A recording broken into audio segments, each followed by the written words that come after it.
সব সময় আল্লাহর কাছে এই দোয়াটা যেন আমরা করি, আল্লাহ কিয়ামতের দিন তুমি আমার হিসাব নিও না,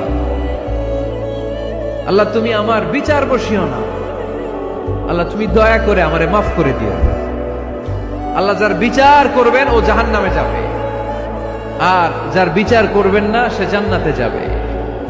আল্লাহ যদি বিচার করে আর পাই টু পাই হিসাব নেয়, নামাজ পড়লি না কেন, রোজা রাখলি না কেন, মিথ্যা বললি কেন, খাদ্যে ভেজাল দিলি কেন, মাছে ফরমালিন দিলি কেন, যৌতুক খাইলি কেন, ঘুষ খাইলি কেন, উল্টাপাল্টা করলি কেন, জিনা করলি কেন, একটার পর একটা প্রশ্ন বানে যদি সেই ভয়ঙ্কর দিনে আল্লাহ আমাদেরকে জর্জরিত করে, আমাদের কোনো উত্তর আছে?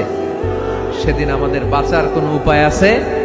তাই আমরা সবাই আল্লাহর কাছে দোয়া করবো, আল্লাহ কোনো বিচার টিচার মানি না, কোনো বিচার করতে পারবো না, দয়া করবা।